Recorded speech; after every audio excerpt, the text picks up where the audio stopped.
Bienvenue sur Sweet Life, le podcast qui vous invite à découvrir les secrets d'une vie douce, épanouissante et inspirante. Je suis Nancy, alias Mademoiselle Sweetie, votre hôte.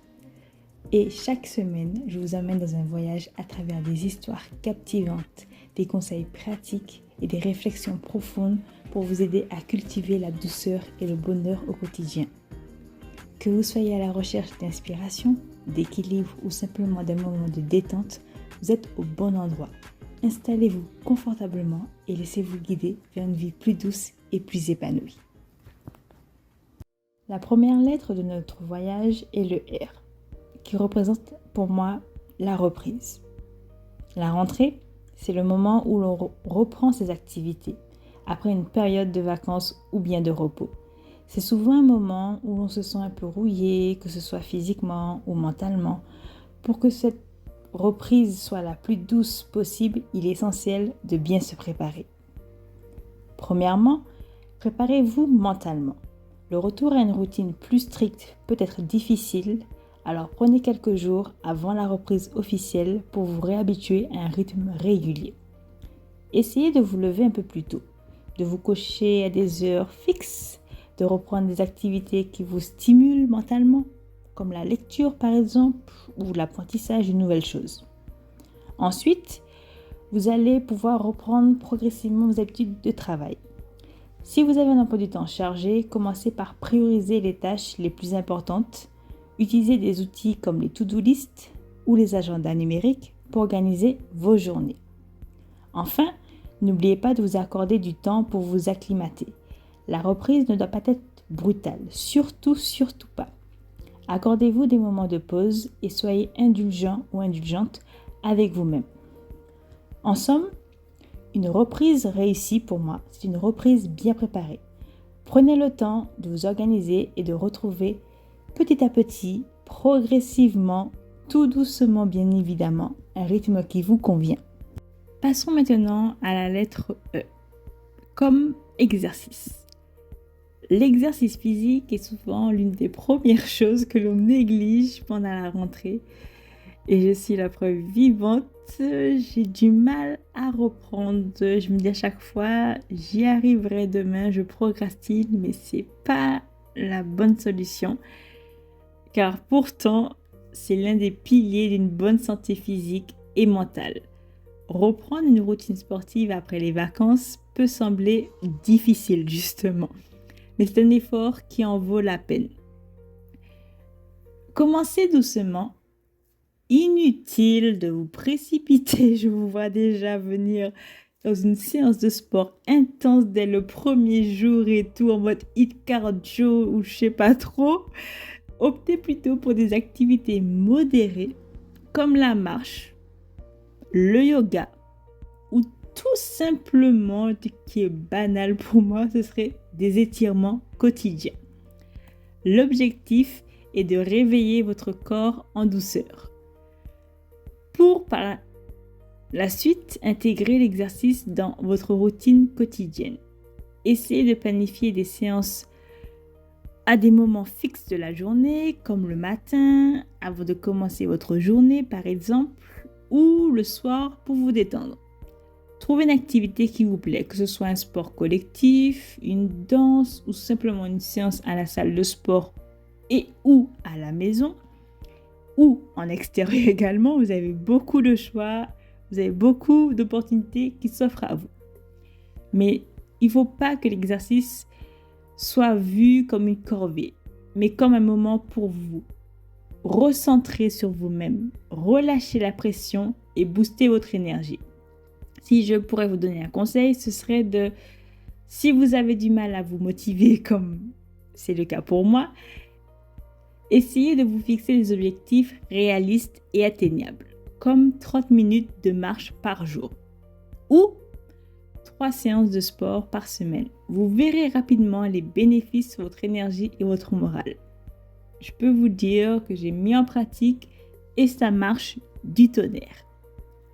Conclusion, n'oubliez pas, l'exercice est votre allié pour une rentrée en pleine forme. La prochaine lettre est N, pour nouveau. La rentrée, c'est souvent synonyme de renouveau. Nouvelle année scolaire, nouveau travail, nouvelle résolution. Cette nouveauté peut être aussi source de stress et d'appréhension.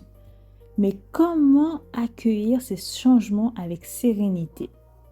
D'abord, il est important de voir la nouveauté comme une opportunité plutôt que comme une menace. Chaque nouvelle situation est une chance d'apprendre, de grandir, de se dépasser, se surpasser, de sortir de sa zone de confort, tout simplement. Adoptez une attitude positive face au changement et soyez ouvert aux nouvelles expériences. Si vous commencez un nouveau travail ou un nouveau projet, prenez le temps de vous familiariser avec votre environnement. Apprenez à connaître vos collègues, explorez les outils ou bien les méthodes que vous allez utiliser et ne vous mettez surtout pas trop de pression dès le début. Pour vous les élèves ou étudiants qui m'écoutez, une nouvelle année signifie souvent de nouveaux professeurs, de nouvelles matières ou un nouveau cadre de vie, d'environnement. Là encore, l'adaptation peut prendre du temps et c'est tout à fait normal. Soyez curieux, soyez curieuse, posez des questions et ne vous découragez surtout pas si tout n'est pas parfait dès le départ. Si j'aurais un conseil à vous donner, ce serait d'établir de petites routines dans votre nouvelle situation pour vous sentir plus à l'aise. Comme exemple, j'ai en tête créer un espace de travail confortable. Préparez vos affaires la veille ou bien planifiez vos journées pour éviter toute situation stressante. En conclusion, il ne faut surtout pas oublier que chaque nouveauté est une occasion de vous réinventer et d'enrichir votre expérience de vie. Continuons avec la lettre T pour tri. Le tri est une étape incontournable pour bien commencer la rentrée, que ce soit dans vos affaires, dans vos tâches ou même vos pensées. Faire le tri, je vous assure, vous permettra justement de repartir sur de bonnes bases, d'y voir plus clair et de gagner en efficacité. Tout d'abord, commencez par faire le tri dans votre espace de travail. Désencombrez votre bureau, rangez vos documents et ne gardez que l'essentiel. Un espace de travail propre et ordonné est propice, croyez-moi, à la concentration et à la créativité. Ensuite, il vous faudra faire le tri dans vos priorités. Listez vos objectifs pour la rentrée, qu'ils soient professionnels ou personnels. Ensuite, il vous faudra les classer par ordre d'importance. Cela vous aidera à rester concentré sur l'essentiel et ne pas vous disperser comme moi qui adore parler. Enfin, faites aussi le tri dans votre esprit. Prenez le temps de réfléchir à ce que vous voulez accomplir cette année. Et débarrassez-vous des pensées négatives ou inutiles qui pourraient vous freiner. Un conseil que j'aurais à vous donner, ce serait que le tri peut être un processus libérateur. Ne vous précipitez pas et faites-le à votre rythme. Un peu chaque jour peut suffire pour voir de grands changements sur le long terme. Croyez-moi. En conclusion, en triant régulièrement, vous créerez un environnement plus clair et plus serein, propice à une rentrée réussie. Nous arrivons maintenant à la lettre R, pour repos. La rentrée, c'est souvent une période de grande activité, mais pour être efficace et productif ou productive, il est essentiel de ne pas négliger le repos. Dans ce cas, il ne faut pas penser qu'à dormir. Il faut aussi pouvoir et savoir s'accorder des moments de détente et de récupération. Le premier aspect du repos, c'est bien sûr le sommeil. Un bon sommeil est la clé pour une bonne journée. Ça, c'est sûr.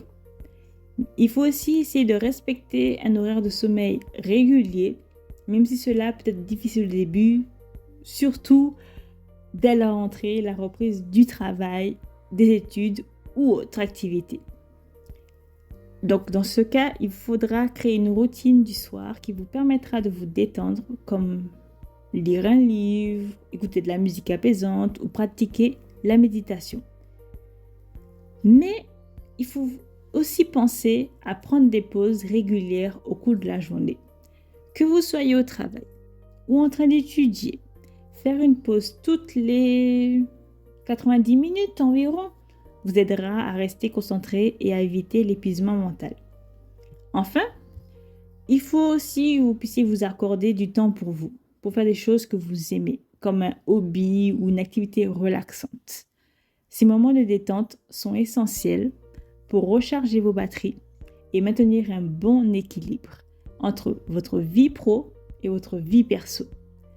Petit conseil que j'aurais à vous donner, ce serait d'incorporer au fil du temps, au fur et à mesure, progressivement, tout doucement, bien sûr, des moments de repos dans votre emploi du temps. Ils sont tout aussi importants que vos autres obligations. En conclusion, rappelez-vous que bien se reposer, c'est se donner les moyens de réussir. Le repos est un investissement dans votre bien-être et votre productivité. Nous arrivons maintenant à la lettre E, qui pour moi m'évoque l'énergie. La rentrée peut parfois nous donner l'impression d'être surchargé. Mais avec les bonnes pratiques, il est possible de maintenir un bon niveau d'énergie. Tout commence par l'alimentation. Une alimentation équilibrée, riche en fruits, en légumes, en protéines ou bien en fibres est essentielle pour soutenir votre énergie. Évitez les sucres rapides, surtout. C'est eux qui vous donneront certes ce coup de fouet temporaire, mais malheureusement entraîneront ensuite un coup de fatigue. Ensuite, je pense également à l'exercice physique. Il n'est pas nécessaire d'être un athlète pour bénéficier des bienfaits de l'activité physique. Quelques minutes de marche, de yoga ou bien d'étirement suffisent à relancer votre énergie. Et enfin, n'oubliez surtout pas de vous hydrater.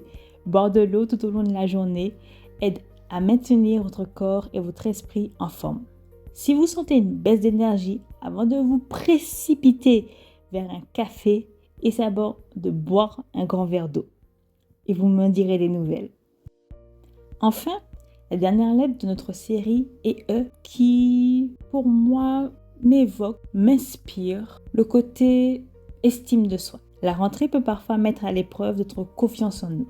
Les nouveaux défis, les changements d'environnement ou même le simple fait de sortir de sa zone de confort peuvent susciter des doutes. Alors, mais comment renforcer son estime de soi en cette période ? D'abord, en célébrant chaque petite victoire, chaque objectif atteint. Même le plus petit est une réussite. Prenez le temps de vous féliciter pour cela. Ensuite, rappelez-vous que l'échec fait partie du processus. Personne n'est parfait et chaque erreur est une occasion d'apprendre. Adoptez une mentalité de croissance où chaque difficulté est une opportunité de progresser, d'évoluer, d'avancer, de s'améliorer.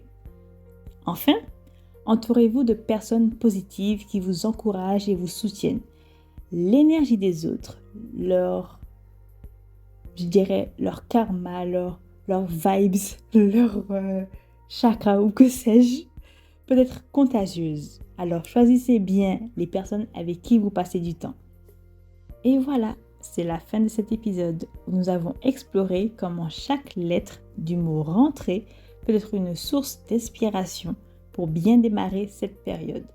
Nous avons vu le R, qui pour moi évoque la reprise, le E pour exercice, le N pour le nouveau, le T pour le tri, le R repos, le premier E énergie et le deuxième et dernier estime de toi. Autant de clés pour aborder la rentrée en toute sérénité et avec une énergie renouvelée. En tout cas, j'espère que ces conseils vous seront utiles et que vous vous sentez maintenant mieux préparé pour affronter la rentrée. N'oubliez pas de vous accorder du temps, de prendre soin de vous et de croire en vos capacités. Mais en tout cas, merci de m'avoir écouté et je vous dis à très bientôt pour de nouvelles discussions sur Sweet Life. Prenez soin de vous, bonne rentrée à tous ou à toutes et comme je dis toujours, en lot de soleil. Merci d'avoir écouté cet épisode de Sweet Life. J'espère que vous avez trouvé des idées et des inspirations pour rendre vos quotidiens encore plus doux et sereins. Si cet épisode vous a plu, n'hésitez pas à vous abonner, à laisser un commentaire ou à le partager avec vos proches. Retrouvez-moi sur Instagram ou bien sur YouTube pour plus de contenu et de moments inspirants. Jusqu'à la prochaine fois, prenez soin de vous et continuez à cultiver la douceur dans votre vie. À très bientôt sur Sweet Life, ou comme je dis toujours, en lot de soleil.